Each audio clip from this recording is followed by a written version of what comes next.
अंधेरी रात थी। जंगल में राजा विक्रम अपने कंधे पर बेताल को लिए चल रहे थे। राजन, आज की कहानी सुनो, पर याद रहे, अगर उत्तर जानते हुए भी चुप रहे तो तुम्हारा सिर फट जाएगा। सुनाओ बेताल, मैं तैयार हूं।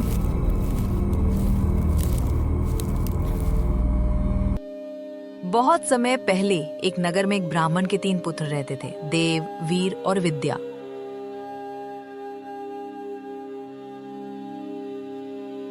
ये तीनों अपने अपने गुणों में निपुण थे। देव विद्वान था, वीर योद्धा और विद्या तांत्रिक।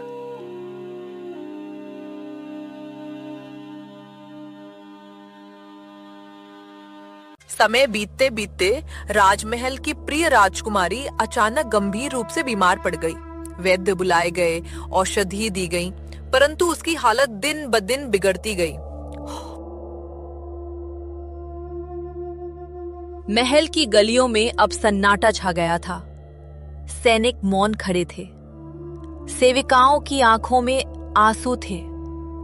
हर कोई जान चुका था कि अब आशा शेष नहीं।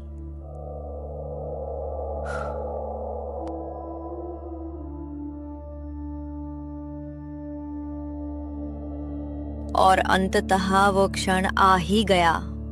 राजकुमारी की सांसें थम गईं। राजमहल की वो मधुर हंसी सदा के लिए मौन हो गई। पूरा नगर शोक में डूब गया।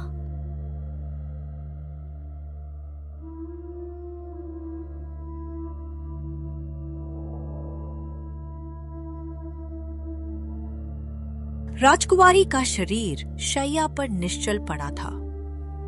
दीपक की लौ कांप रही थी और कमरे में तीनों भाई पहुंचे। उनकी आंखों में आंसू थे।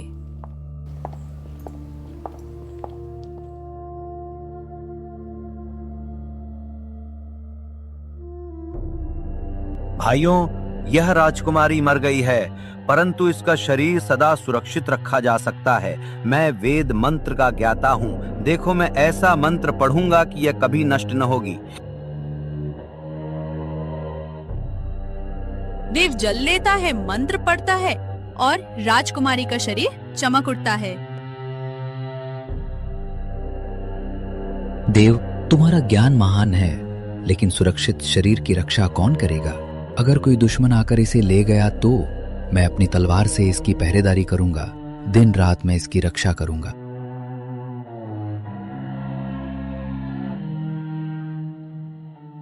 तुम दोनों ने अच्छा किया, पर सच्चाई यह है कि शरीर सुरक्षित रहना और पहरेदारी करना काफी नहीं। किसी शव की रक्षा करने से क्या लाभ?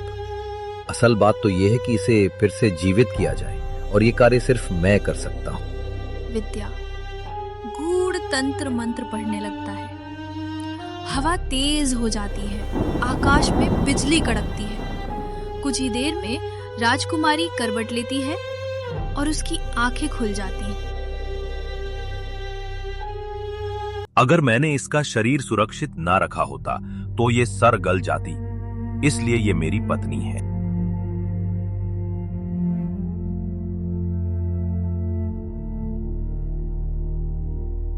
अगर मैंने इसकी रक्षा ना की होती तो दुश्मन इसे चुरा ले जाते, इसलिए ये मेरी पत्नी है।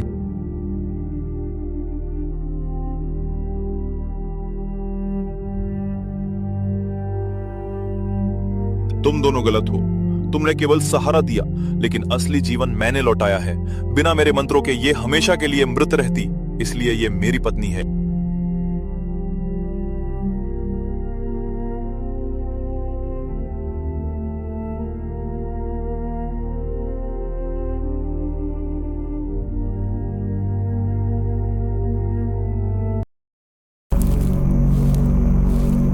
राजन, अब सुनो मेरा प्रश्न।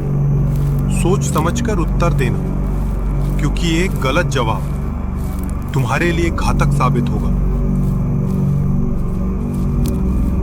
अब बताओ, जब राजकुमारी मृत थी, एक भाई ने उसके शरीर को सुरक्षित रखा, दूसरे ने उसकी रक्षा की और तीसरे ने उसे जीवन लौटाया। तो सच्चा पति कौन है?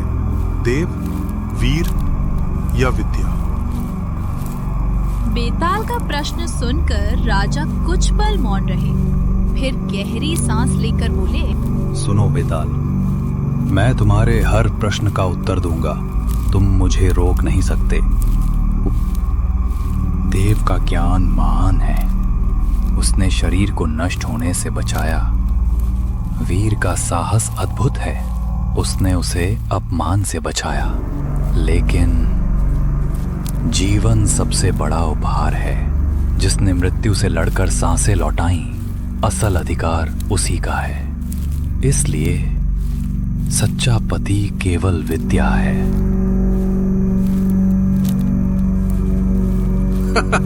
राजन, तुम फिर जीत गए। तुम्हारा उत्तर बिल्कुल सही है, पर याद रखो, जब तक तुम सच बोलते रहोगे, मैं कभी तुम्हारे साथ नहीं रहूंगा। बेताल अचानक हवा में उड़ जाता है और फिर से इस तरह विक्रम ने एक बार फिर अपनी बुद्धिमत्ता से बेताल की परीक्षा पास कर ली। पर उनकी यात्रा अभी समाप्त नहीं हुई थी। हर रात एक नई कहानी, एक नया प्रश्न और एक नई सीख उनका इंतजार कर रही थी।